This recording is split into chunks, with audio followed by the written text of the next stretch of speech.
You're listening to Kill Cliff's Hazard Ground podcast, with service members from across the military sharing their stories of combat and survival. And now, here's your host, Mark Zinno.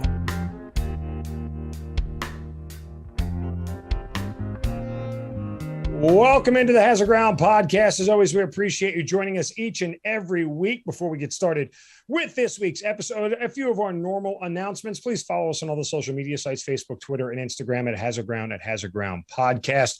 Of course, don't forget about our promotion with Amazon. Go to our website, hazardground.com. Click on the Amazon button at the bottom of the homepage, or under the sponsors tab. It'll redirect you right to Amazon. You can do all of your normal Amazon shopping, and we will get a percentage of what you guys spend, and then we take a percentage of that and donate it right back to some of the great charities and organizations you've heard featured here on the Hazard Ground. Of course, don't forget to subscribe to our YouTube channel.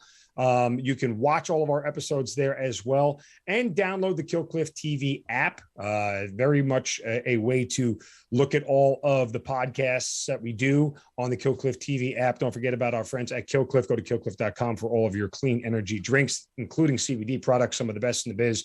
Killcliff.com. You guys know me. I'm a huge fan of the pre-workout and the post-workout as well. And a quick shout out, by the way, to Jacob. And I don't want to give away his last name, but he made a donation. He's from Canada, sent us an email, loves the show.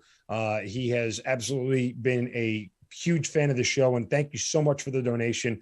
We appreciate anything that you guys are wanting to give. All that goes to offset our costs. I know you guys think that the podcasts tend to make a ton of money, but not all of them do. Not this one.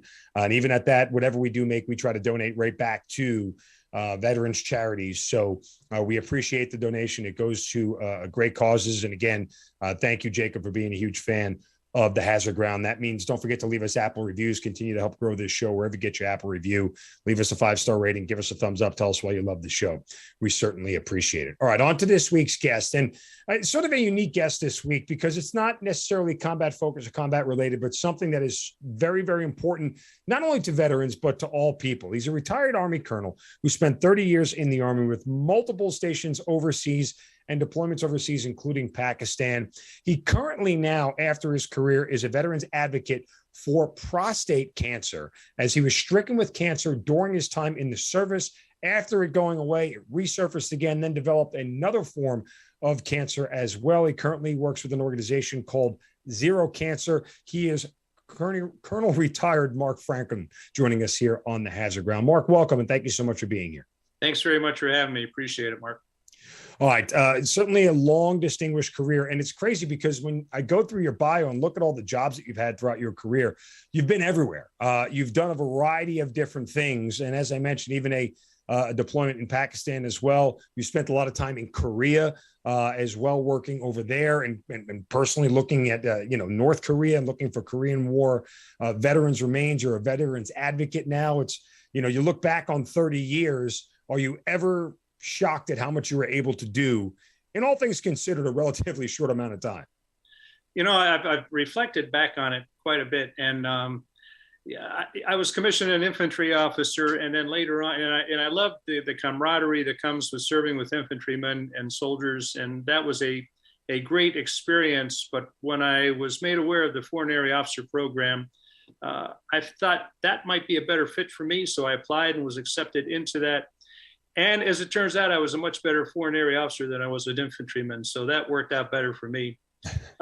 Looking back, I can't think of a single job that I regret taking or having in the military. And I was never one to kind of pursue a particular career path. I just kind of let the Army tell me where to go and make the best of that situation. And it totally worked out for me. I've had some very, very difficult jobs, but I've learned from all of them. I've had some great leadership, great mentoring throughout my career. And so all in all, that 30 years, I'm going to go back. One of the fellows you interviewed was Joe Galloway.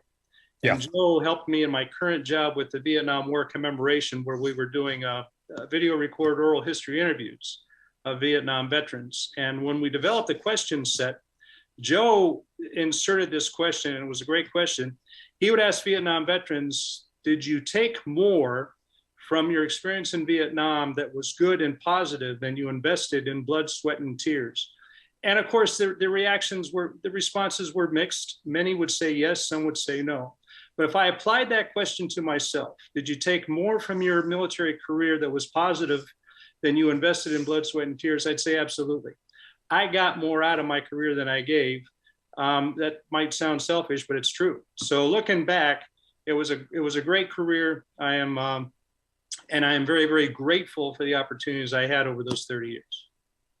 Well, again, it really is one of those things where, and I've said this repeatedly on the show, the Army has a unique way of putting you where you're supposed to be, right? It's a lot of people lobby for assignments, and that's fine. I don't think there's anything wrong with that. Do what you want to do. Make the most of your Army career, forever how long or short it is. But more often than not, you're in the right place at the right time, and that's thanks to the wonderful genius folks that decide where we're all supposed to be when we're supposed to be there in the military, right? But start back at the beginning for you. You mentioned being commissioned as a second lieutenant in the infantry, did ROTC. Sort of, how does that whole thing come about? Is that something you knew you always wanted to do? No, in fact, I'm the most unlikely career officer you'll ever meet. So I was in an ROTC program at Western Maryland College. It's now renamed McDaniel College in Westminster, Maryland. Very familiar with it. Yeah, that's where the Ravens used to have their training camp out there. Are you a Ravens fan, Mark? Because I am. No, but I lived in Baltimore for about a decade. I went to school at Loyola, so I'm quite. Maryland is a turf that I've plowed several times over. All right. Well, I am a suffering Orioles fan, and I say suffering because I am suffering. Yes. And I'm also a huge Ravens fan. But anyway. Commissioned, and I was told prior to going down to my commissioning that I was going in the Transportation Corps. And I thought, well, that's a good fit. I can parlay that later on into something. And I was going to go into the New Jersey National Guard. So I walked down, I got commissioned in December as opposed to waiting till May. And my mom and my grandmother are there that kind of, witnessed this whole thing. And I've got the transportation insignias on my lapels. I'm all ready to go. And I get down there, and Captain Grippo, who was my PMS at the time, said, "Mark, we got to change. You're no longer going into the Transportation Corps. You're going." And as he's saying this, he's removing the transportation insignias from my lapels, and he's pulling out the cross rifles. And he said, "You're going in the infantry. Congratulations." Well, I'm not going to say anything. I'm like, "What?" Okay. So I get commissioned as an infantry officer. I go to the infantry officer basic course at Fort Benning, Georgia. And I'm kind of a knucklehead in terms of, most of my peers at that time were West Point graduates. And say what you want, but my experience at the IOBC, at the infantry officer basic course with these West Point graduates, is they took me under their wing and they got me squared away. And I just kind of fell in love with the whole camaraderie and the whole infantry culture and psyche. So when it's about time to graduate, I said, "Hey, is there a way I can do this full time? I don't want to go in the New Jersey National Guard. I want to do this as an active duty officer." And there was no hesitation. The admin folks at Fort Benning made that happen. My first assignment was to Fort Lewis, Washington. And then I began my career as an infantry officer with the 9th Infantry Division. That was also a great experience. I went to the infantry mortar platoon leaders course. And so my first assignment was weapons platoon leader. I had the 81 millimeter mortars and 2 tow jeeps. And I don't know, you probably don't remember the Gamma Goat. It was the most miserable piece of gear the Army ever came up with because they were always broke and it was different. Now, someone are probably going to disagree with me. That's what supposedly carried the 81 millimeter mortars. Usually we humped them on our backs. Had a great time with the 9th Infantry. If you know a General Barry McCaffrey, he was my brigade commander. Had a couple of run-ins with him a few times. All of mine were positive. I can't say that about all of my peers, but mine were pretty positive. And we were the test bed. So we were testing dune buggies and the light attack vehicles and all kinds of neat stuff. And I just thought this was a great experience. But our battalion XO was also a foreign area officer. He was a Middle East guy. And I went over and talked to him, and he explained to me about the program and said, "Look, it's a great career. It'll be very, very difficult to make it past lieutenant colonel because the inventory is so small and they only need so many. But if that's what you want to do," he encouraged me to do it. So after the advanced course, I applied to the FAO program. I was accepted. I initially wanted Vietnam, Southeast Asia, Vietnam language. And they came back and said, "Well, I'll tell you why. I'd grown up. I wasn't obviously not a Vietnam War veteran, but I'd grown up watching the Vietnam War on television. It was the America's first television war. Right. And it always ticked me off the way we left things there, because we had men and women that were basically doing what they were told. They weren't treated particularly well, and we did not leave victors of that conflict. So part of me wanted to go back and kind of figure out why and see what we could, what contributions I might be able to make as a FAO. But the Army had a different plan. And they said, no, we don't need any more Southeast Asia FAOs. What we need are Northeast Asia FAOs. And so you're going to be a Korea FAO. And I said, yeah, but I really want to go to Vietnam. They said, you're not listening, Captain. This is the Army. You're going to be a Korea FAO. And I saluted, said, yes, sir. It was a good decision. And I'm glad I did it. I went to Indiana University, where I got a master's in East Asian language and culture. The Army paid for all that. From there, I went to the Defense Language Institute, where I continued language training. And then after that to Seoul for more language training. Got to meet and got to learn Korea pretty well, because you're given a pretty, generous travel budget to travel around. And then as a FAO payback assignment, I stayed in Korea, and I was assigned as the executive assistant to the deputy commander in chief, which is a Korean 4-star. He's the deputy to the American 4-star for Combined Forces Command. And that was also a wonderful experience. They treated me wonderfully. I improved my Korean language skills. And I would, at least twice a week, go into the general's office and help him improve his English skills.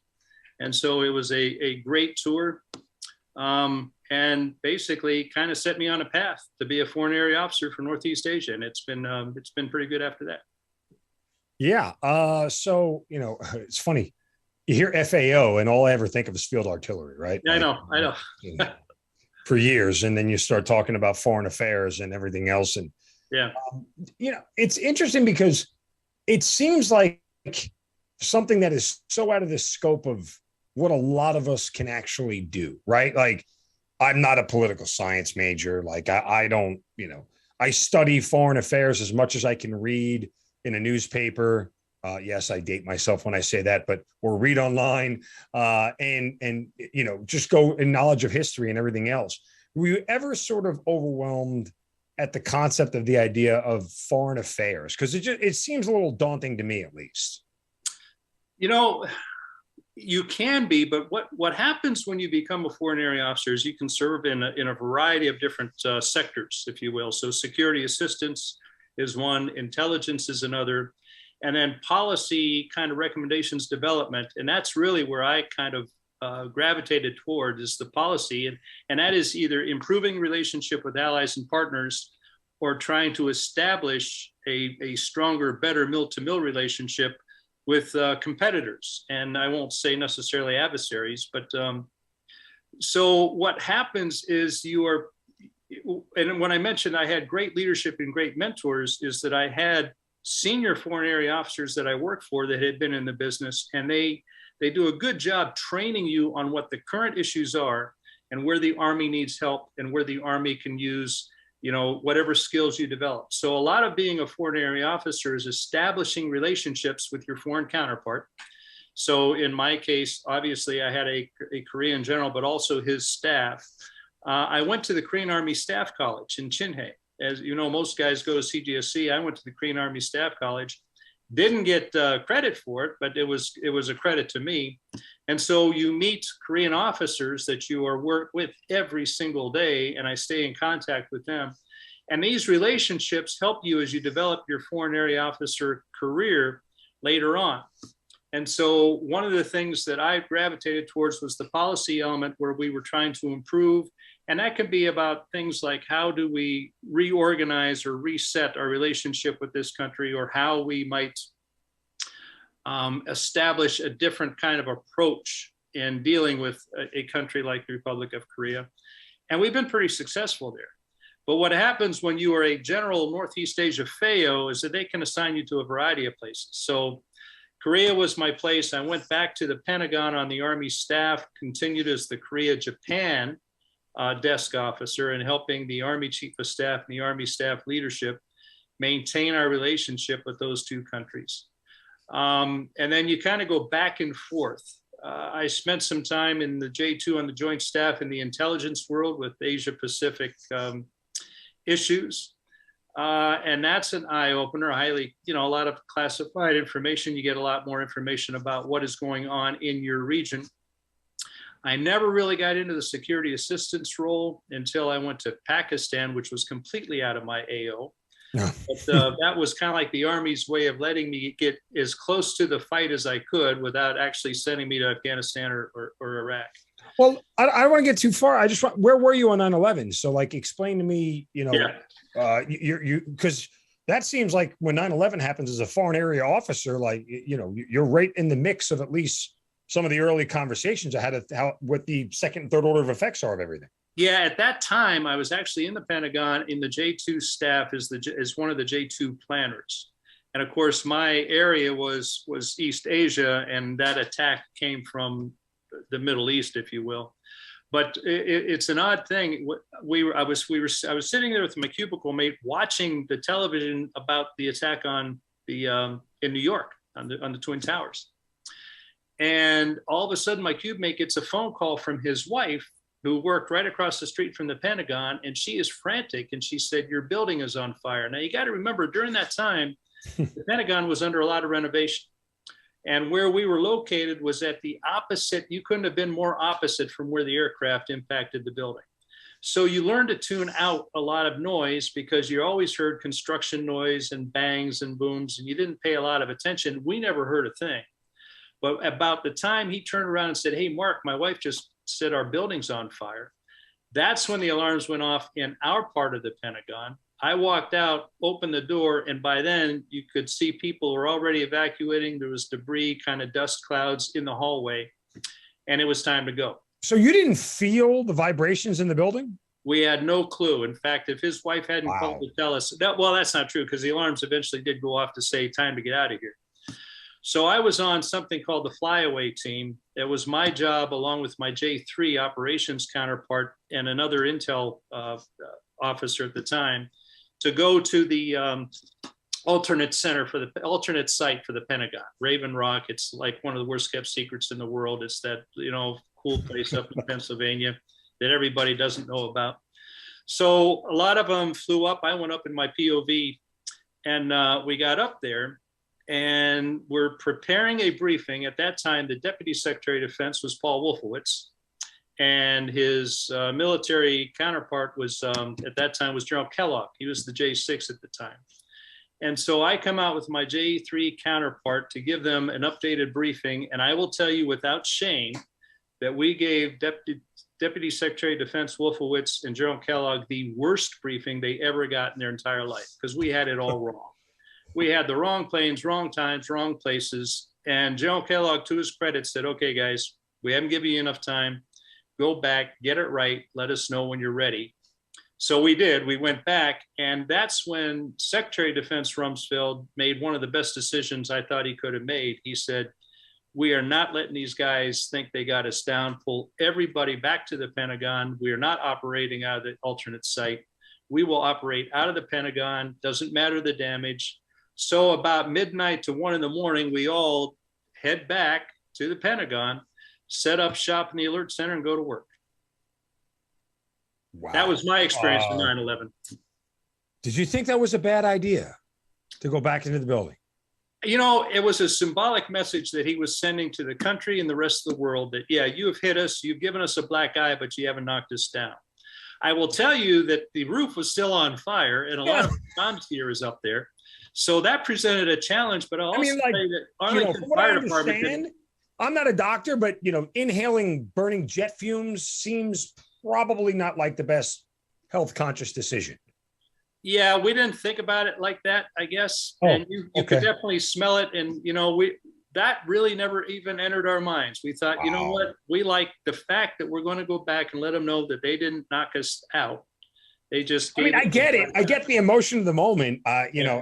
Look, it's 20 years later, right? We can all sit here on Monday morning, quarterback this thing. I just, was curious what your feelings were. And if you were supportive of it in the moment, I support all you guys who were. I think that's, the easiest way to handle it. There's no point in second guessing this stuff now, 2 decades later. Well, but you make a good point, Mark, and we never even thought about that. At least I hadn't thought about it at the time. And And again, if you look at where the impact occurred, there was fire and there was smoke and there was dust debris throughout the building.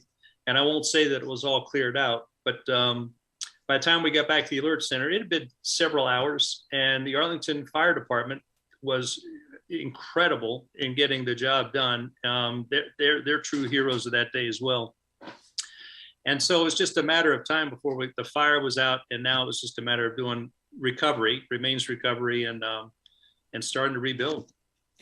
You know, what is just out of curiosity? I mean, what you go back in the building to work to do what?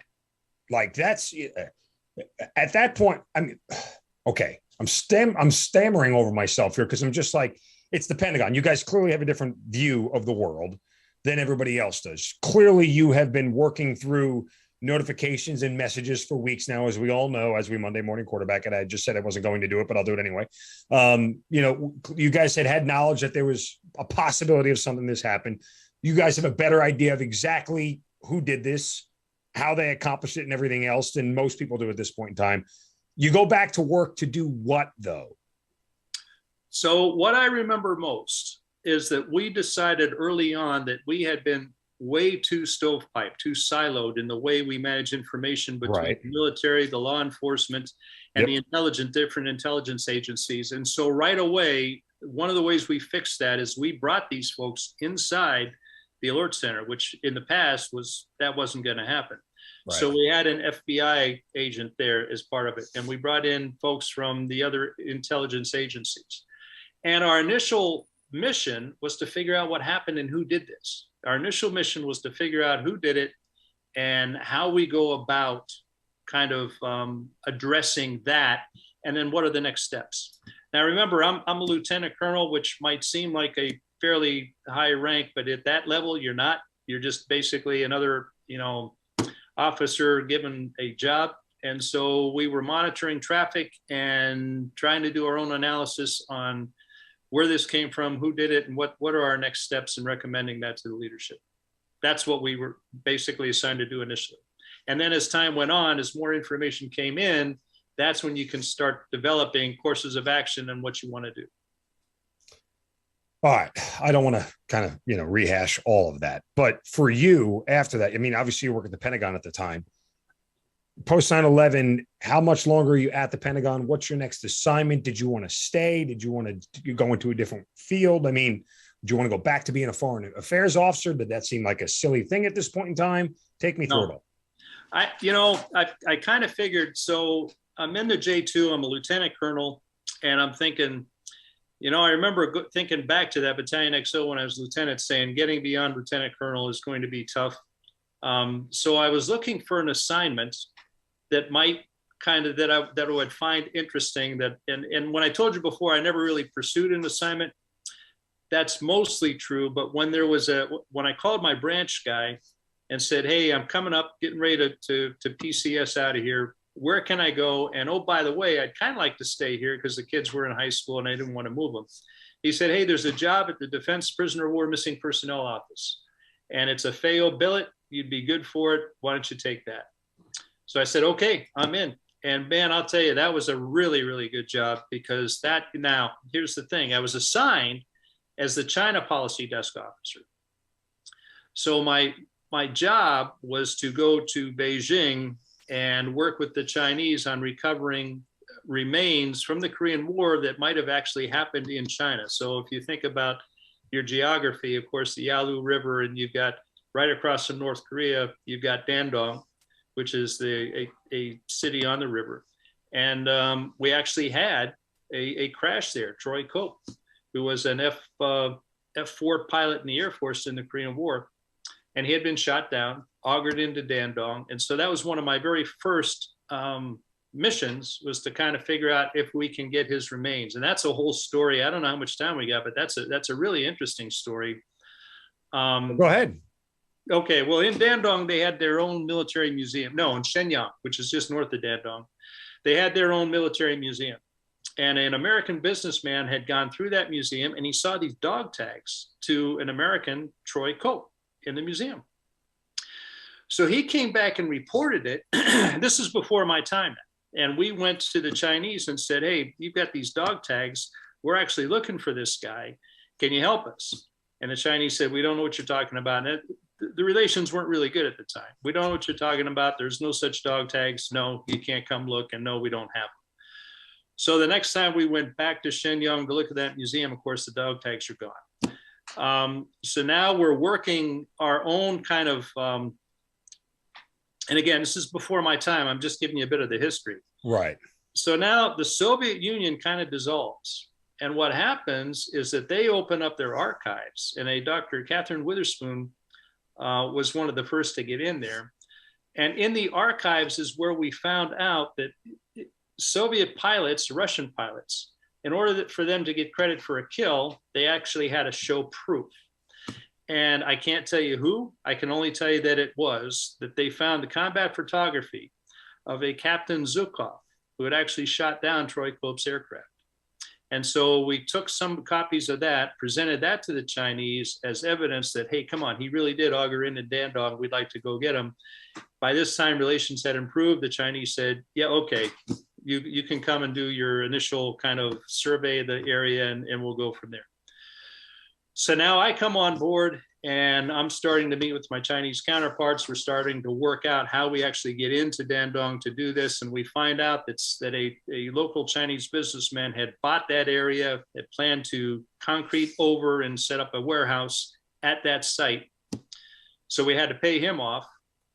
And eventually we got in there to do the recovery. Now, we didn't find remains. A long time had passed, but we did find some personal effects.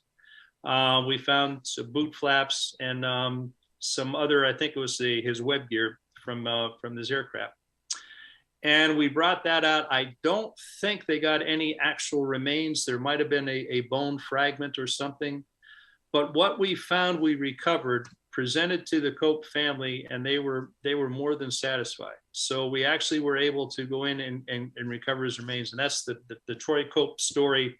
Now, remember, this is a long time ago, so I'm kind of rehashing this in my mind from memory. And so I might have gotten some of the details wrong. So if anybody else is watching this and was part of that, you might get a few emails saying Franklin doesn't know what the hell he's talking about. But we did the recovery. The Cope family was satisfied. We went back with our the DASD Jennings at the time, Deputy Assistant Secretary of Defense for POW/MI Affairs. Presented a gratitude plaque to the mayor of Dandong and put that one to bed. So that's what I did for the China part. But because I speak Korean, we also had remains recovery teams in Unsan, which is just north of Pyongyang, and on the Chosun Reservoir. Now, the Chosun Reservoir is interesting because on the east was the Army and on the west was the Marine Corps. The North Koreans would allow us to do recovery on the east where the Army was. They would not allow us on the west side where the Marines were. And our theory was, well, the Marines had acquitted themselves very, very well. That was an embarrassing time for the North Koreans because they got their butts kicked. And so they're going to let us. So I went back to North Korea on a 10-day survey to make sure that our teams were getting what we were paying the North Koreans to provide them, that they were being cared for. And in the process, got a chance to travel from one side of North Korea to the other and up there to the Chosun Reservoir. So that was kind of a neat. Wow. So that was my time at the Defense Prisoner of War Missing Personnel Office. And then lo and behold, I got selected for 06.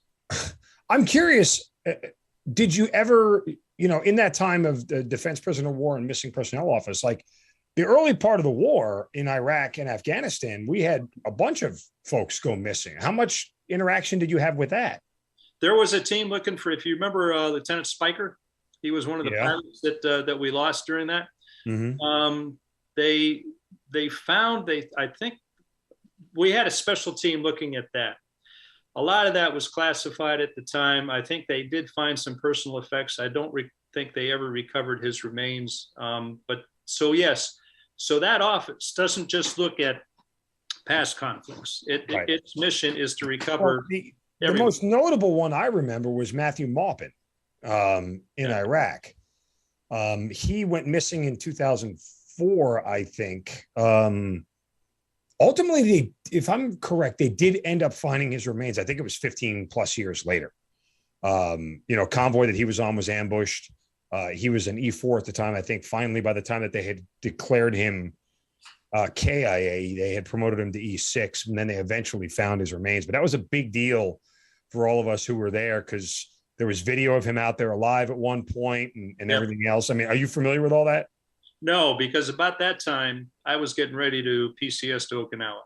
Gotcha. Okay. So I was getting ready to leave, and so I missed a lot of that. And that's when I saw that in your file, that was the first name that popped into my head. And the whole story, because I remember, I literally drove on the road where they got ambushed, and people had pointed it out to me where the ambush happened and everything. So after that, you end up in Pakistan in 2008. How and why? Okay, so I go to Okinawa as the chief of the Okinawa field office, and basically my role for the next 3 years is to advise the senior officer, which is a Marine Corps 3-star, kind of like a Paul Mill advisor, if you will. I handled all the protests that the Okinawans had about our presence, et cetera. And I'm thinking, I've got this whole Army career, and I've never been deployed to either Iraq or Afghanistan. And I actually asked a Marine Corps general that I was working for at the time if he knew anybody I could talk to see about getting deployed either one theater or the other. And he said, Mark, let me see what I can do. And what came back from Army branch is, hey, we got an opening in Pakistan. And I said, well, that's not exactly the same thing, but I guess it's close enough. And okay, I'll do that. And so it was, I'll tell you, that was a great experience. And that was when I first went to Pakistan, I was assigned as the Army liaison to the Pakistan Army. That was kind of a security assistance role, even though I didn't get involved in providing. I did a lot of work in trying to convince the Pakistan Army that, for instance, one of the things we wanted to get them are these forensic kits that kind of look at IEDs and help you understand where they were made, how they were developed, and kind of give you after action forensics on an IED. And I had a couple of trips to Afghanistan where they had these lanes, these IED lanes that they would train the Afghan army in. The Pakistan people are great people. The Pakistan Army can be a challenge because they weren't as interested in what was going on in the Frontier Corps with the border with Afghanistan. They're more interested in India. And that wasn't really our mission. Our mission was to kind of get them to help with the Taliban and Al-Qaeda on the other side of the country. But I did that, and then I made the mistake of going TDY. And when I came back, the admiral in charge said, Mark, we're trying to expand our mission to a joint task force. I need a chief of staff, and all your buddies thought you'd make a good one. So that's what happens when you're not there to defend yourself. So I became his chief of staff. We built a mini JTF there in the embassy. And that's when we got involved remember when Bergdahl went missing in Afghanistan. And so we got involved in some of that. But the mission really stayed the same. We were still trying to get the Pakistan military, and we had a lot of success, particularly with the Navy. The Special Forces did a great job with the Frontier Corps guys at the Federally Administrative Tribal Areas. And in many ways, that made the Pakistan Army a little jealous because we were giving them a lot of attention because they wanted to fight. They wanted to take the fight to the bad guys. And we were providing them the material and the training to do that. And the SF guys that were there in country, I can't sing their praises enough. They are truly the quiet professionals. They don't stand out. You won't see a lot of movies made about them, but they are awesome. And they did a really, really good job with these guys. So that's how I wound up in Pakistan. All right. Pakistan ends, and you go where next? So my next assignment now, and this will be my sunset assignment because I was coming up on mandatory retirement. So I go to the Office of the Secretary of Defense, the Asia Pacific Security Affairs for under the Undersecretary of Defense for Policy. So now I'm back in the policy world. I'm assigned to the Assistant Secretary of Defense for Asia Pacific Security Affairs. And once again, I'm working China issues. So I'm now the Senior Country Director for China. And my job is to improve the mill-to-mill relationship between the US military and the Chinese military. And of course, I failed. as did everybody before me and everyone who comes after me, but that's just the nature of the culture of the business. But it was a good, but I will tell you that my Chinese counterparts are genuine. And so we both wanted the same thing. Quite often what happens is by the time those decisions get sent or those recommendations get, decisions are made at a much, much higher level. But at the grunt level, at the working bee level, there is real genuine effort to try to make things better. So that was my job. That, and I had a couple of other additional tasks. And my last year, I was, you get your annual physical, and a very astute public or physician's assistant at the D. Lorenzo Clinic there in the Pentagon was reviewing my blood work and said, your PSAs are not high considering, they're still within normal range, but the increases are more than incremental. They're fairly dramatic.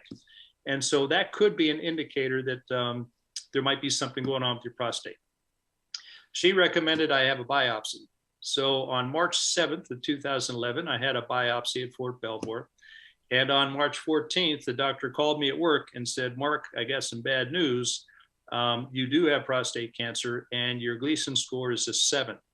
And Gleason scores are measured on a scale of 1 to 10. So mine was fairly high.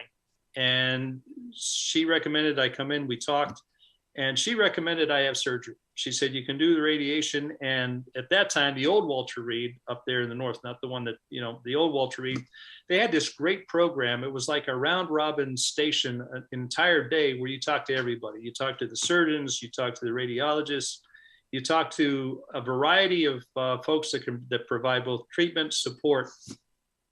And at the end of the day, I decided, I'm going to go ahead with the surgery. There were consequences with that.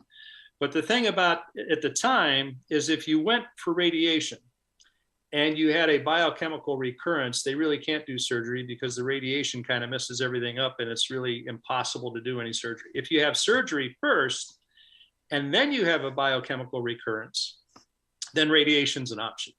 So I went ahead, had the surgery. I was fortunate, I was 54 years old. So in terms of men diagnosed with prostate cancer, I was fairly young because that's usually an older man's disease. At least that's what they used to think.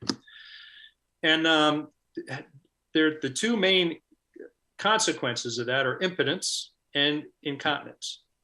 And I was very, very lucky on the incontinence part. When they removed the catheter, I had no problem, holding, my bladder, and that was all good.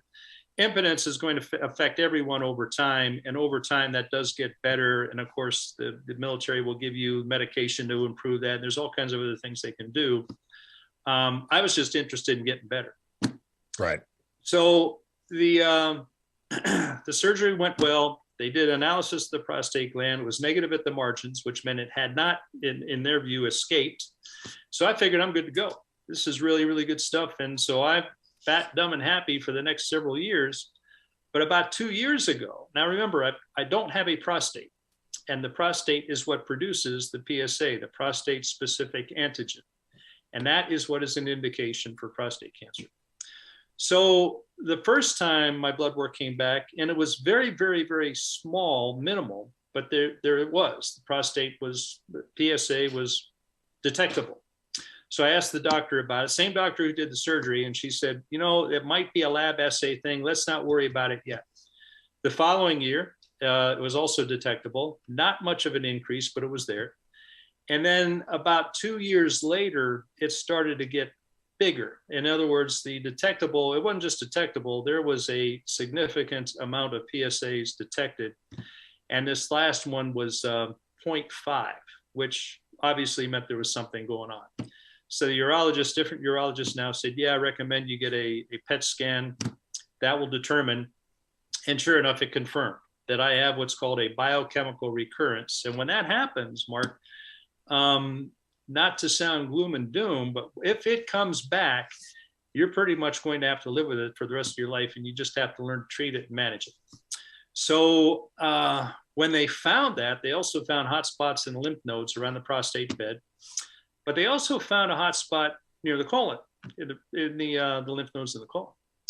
And so they recommended a colonoscopy. And Sure enough, colonoscopy confirmed that not only did I have a biochemical prostate cancer, but I also had colorectal cancer.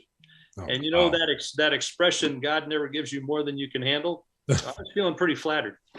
I was thinking, okay, what are we going to do? So I will tell you, the good news is, after 39 radiation treatments to treat both the prostate cancer and the colon cancer, because this presented a real challenge to the doctors, 39 radiation treatments, 8 cycles over 16 weeks of chemotherapy, surgery on April 1st to remove that section of the colon where the tumor was found. And I can tell you that the colon cancer is essentially gone and the prostate cancer is in remission. So good news on all fronts. They did give me an ileostomy. If you don't know what that is, basically they take your small intestine, pull it through the abdomen, hook you up to a pouch. That gives the colon time to heal where they did the surgery. Luckily, I don't have it for the rest of my life. I have 3 months. I am at my 3rd month now. July 12th, I'm supposed to have my final surgery to hook me back up, put me back together. But what I really wanted to talk to you about today was prostate cancer. Sure. And why that is really, really important. So if you want me to continue, I can. If you want to, I don't want to keep going and not give you a break. So no, listen, again, I mean, it's incredibly interesting stuff. I mean, I'm wondering from your standpoint, you know, you beat it once and then when it comes back, are you more ready for it? Or is it like one of those things where it's like, hey, I'm really gambling with a lot more here the second time around? Like, where's your headspace? That's a really good question. And I will be honest with you, initially it was in a very dark place. Because when it came back, I'm thinking, well, this sucks, but I can do because I also had the colorectal cancer. And I'm thinking, well, how the heck are the doctors going to do this?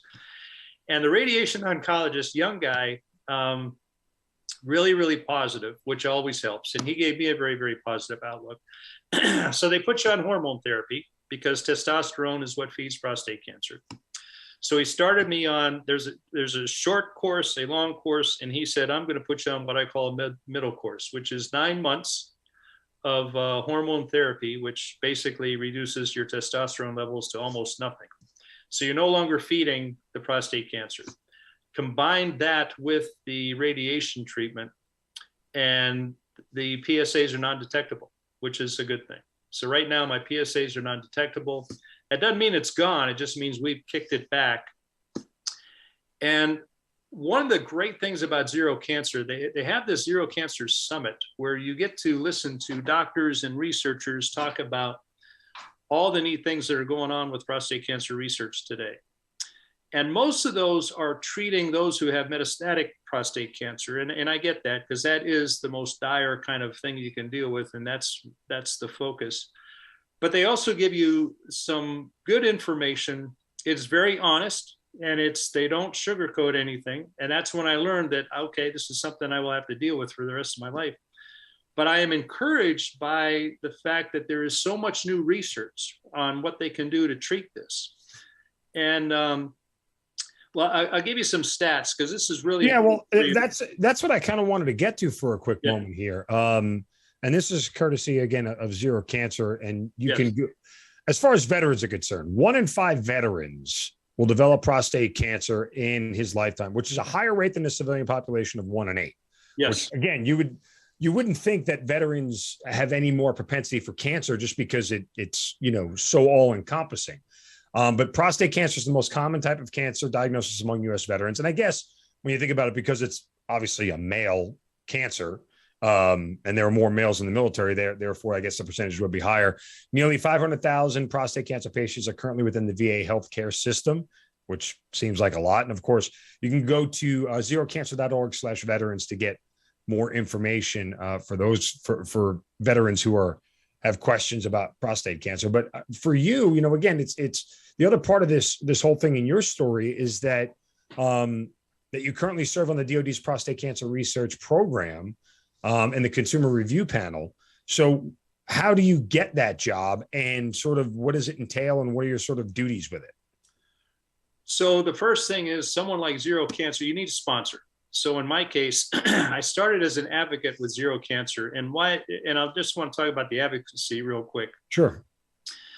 that is where you will meet other prostate cancer survivors or other prostate cancer patients who have also become advocates. And these are all men that become incredibly passionate about this.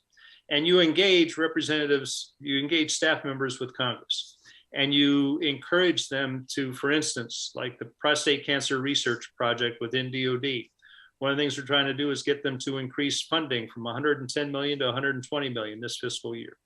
There's also the PC CARE Act, where we're trying to get, and Congress, Congressman Murphy and Congressman, make sure I get his name right, Bobby Rush at Illinois, have submitted this proposal that would require the multiple agencies that are looking into prostate cancer research to kind of coordinate and collaborate so that they're not being redundant and they're not wasting, and it's going to be a much more efficient way to look at it. So with the advocacy program, you are with men that share the same experience you have, and you get to learn about their experiences, and then you actually feel like you're doing something to help prostate cancer research. So once you become an advocate, then a sponsor like Zero Cancer can ask you, would you be interested in taking part as a layman consumer reviewer for prostate cancer research within DOD? I didn't hesitate. So they take your resume and they make a proposal to DOD to bring you on. You meet certain criteria. Basically, it's a contract without any real, I mean, I can say no at any time, but there are going to be various times in August, September, and November where they will meet, and it requires about 60 hours of prep work prior to the actual review panel. And that's where you do your own research. They give you materials to research, and you prepare for the various proposals that are going to be discussed. And you offer your view as a layman. So you offer the view as a prostate cancer patient or survivor on whether it's a treatment option, on whether it's some kind of support option, on whether it's a kind of a research plan that they want to do with prostate cancer patients and survivors. I haven't done one yet. I've signed up for the August and the November panels, and I'm waiting for them to come back and tell me, here's what you need to prep for it. These are the dates. And then I can tell you more after I've done it, what that's all about. I haven't actually done it yet. So that's what the review panel is. And again, you feel like you're making a difference, like you're contributing, you're actually doing something rather than sitting back and thinking, oh, woe is me, I have prostate cancer. So it's an opportunity, and the advocacy is the same thing. It's an opportunity for you to actually engage and do something about your situation and your diagnosis. You know, you mentioned 1 in 5 veterans. That's true, and the American Cancer Society estimates more than 268,000 men will be diagnosed with prostate cancer this year alone. That's a pretty big number. And currently there are 3.1 million men that have been diagnosed and living with either as a survivor or as a patient with prostate cancer, living with the disease. That's roughly the population of Chicago. So, you know, it's an insidious disease. It has consequences that affect men emotionally, psychologically. I take more of a stoic approach to that. I just want to beat the son of a gun. And so all that other stuff is kind of just noise. And I want to do whatever I can to help the research guys figure out the best way to treat it and hopefully eventually cure it. And that's the ultimate goal. Is there anything about your military career, you know, lessons learned, whatever it may be, training, that has been a source of support for you as you've kind of gone through trying to kick this thing twice? Yeah, that's a super good question. And I think you will identify it, is that, you know, in the Army, and I'm going to say, I'm assuming the same thing with the other services.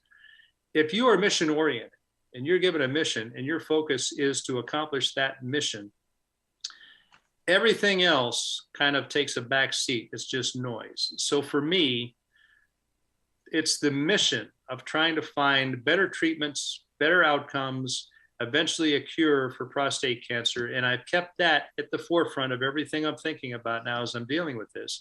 I've got my other job too, which I really enjoy, but this, it's that mission focus, you know, because, you know, you're given a mission, there's a lot of distractions, a lot of things that can get in the way, and you learn to set those aside and focus on accomplishing the mission and looking at various ways you can do that. That is probably the greatest benefit I've taken from my military career to apply to what I'm doing now with zero cancer and prostate cancer research, treatment, and outcomes. What did you know less about when you first came across it? Prostate cancer or being an FAO? Prostate cancer. Yeah. Because I'd had the opportunity to talk to other FAOs. And so, you know, and when I first diagnosed prostate cancer, I didn't know too many guys that had it. It's only been it's been a process. One of the things, I'm a Mason. I belong to Andrew Jackson Lodge 120 here in Virginia. And we support the Zero Cancer 5K run every year. We've been doing it. Of course, COVID kind of put a damper on it, but Sure. We've got another one coming up this June 18th. That's how I first got introduced to Zero. I didn't know who they were, but the fact that our lodge supports their 5K, and we got to meet the folks that would come in and brief our lodge on what it is and what they can expect. That's how I got to know them first. And then, of course, when I got this diagnosis, biochemical recurrence, I wanted to know more. And so I got more involved. Allie Manson is kind of like she is our fearless leader. She gives us direction and we follow. Hal is really great at preparing you for things like this and in your interactions with Congress. They've got a great organization and and they provide a lot of support too. So you can get support with other prostate cancer through Zero Cancer. They have support groups. They got mentorship programs. And Zero 360 is one of the ways that they can do that. It's great organization. Can't say enough good about them. To the message to veterans and for veterans, you know, again, generally this is what's thought of as an old man's disease, and most people aren't in the military past 40, which is when you need to start getting that, hey, bend over kind of exam. Right. So is there a message to younger, healthier people in the military and males in the military who probably need to be more aware now than they ever have before about this? You know, I'm not a doctor, so I got to be careful here. But just like colon cancer now, it used to be something that you had your colonoscopy at 55. They're now recommending it at much younger because younger men and women are being diagnosed with it. The same might be said with prostate cancer. I was 54 years old. I was considered young when I was diagnosed. And when I was in that round robin at Walter Reed, there were a couple of men in there my age or younger that had been diagnosed with prostate cancer. So there's a lot of debate about the efficacy of the prostate-specific antigen test, the PSA test. I personally, and this is my personal view because of how it affected me, I advocate for a PSA test. I think it's a good indicator. It's not a be-all for everything. You will need other follow-up, but I am one that supports and advocates for men getting PSA tests annually and then discussing with their doctor what those results mean. And, you know, yes, you can get, there's different ways to interpret it. And there's a lot of debate about whether it's worth the time or not. Quite frankly, I don't see the downside to getting it. And if you discuss it with your doctor, I think it can only benefit you one way or the other. It can either relieve you from worry or indicate there's might be something going on. You might want to do something more aggressive in terms of procedure to find out what's going on. You know, one more military, I guess, related question to all this. You talk about mission focus and everything else. And I would tell you that that to me is a great way to look at it, right? If you approach it as a mission set, for a lot of us, it's much easier to digest cognitively. It's much easier just to be able to understand how to go about beating it. That said, you know, everything we do in the military, there's very few solo operations, right? There's very few solo things that we do alone, that it's all on you and you figure it out all on your own. You got a ton of different people to help you out, support systems, staff, processes that are already in place. I don't think there's any of that. I mean, I could be wrong. I'll defer to you, but I don't think there's any of that when it comes to cancer. It's just you and medicine and prayers and hoping for the best, right? Like, I mean, is that sort of the way you have to deal with it? No, there are support groups for prostate cancer. And so Walter Reed has one, but also Zero Cancer has one. Now you've got to take the initiative and you've got to kind of join or become involved in it. but they are there, and they are there for you to take advantage of. And there's no cost to you other than your time and maybe the kind of emotional impact that you got to finally admit that you got this thing. And there are other men that have it. Yeah. I mean, I guess I just, to me, it sort of could feel lonely, if you will. It's you versus the disease and nobody else. And support groups are great, but at the end of the day, it's your body, which you at this point have little control over, versus something that you have no control over. Yes. And you go through periods, and I did. I went through a couple of periods, and you can ask my wife, God bless her, because she's put up with it, where I was just like, oh, woe is me, why me? And then I finally realized, not why me, why not me? I mean, because so many other men are diagnosed with this too. I'm not that special. And so don't wallow in the, oh, woe is me, why me? Just think, okay, look, yes, you have this thing. Now, what are you going to do about it?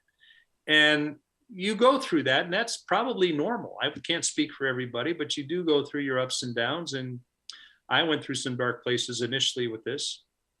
I'm one that talks about it. I don't hold it in.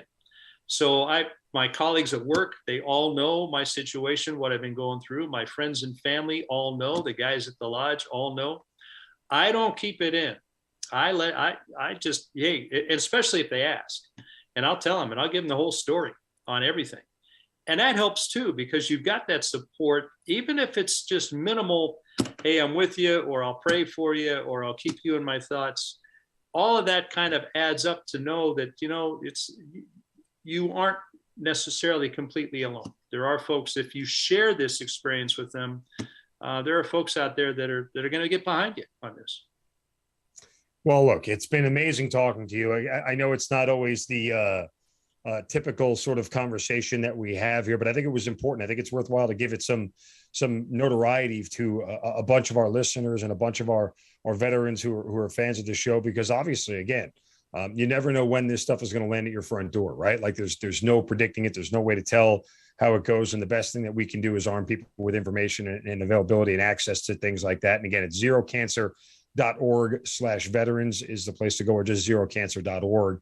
30 years of a military career. And, I say it all the time, Mark, that some people are doing as much as they accomplished in their military careers. They're doing even greater, bigger, and better things out of uniform post-career than they did while they were in. And I certainly think this is one of the more, noble and beneficial ways to spend your time, is being an advocate for something that really can change the course of lives and families everywhere, but certainly in the veteran community.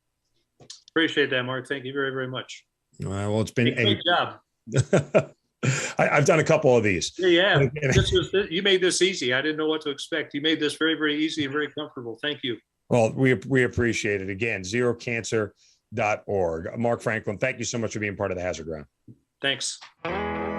You've been listening to Kill Cliff's Hazard Ground podcast, hosted by Mark Zeno.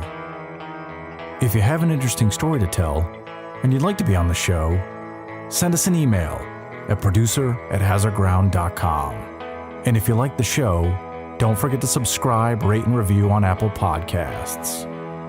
Thanks for listening. We'll see you next time.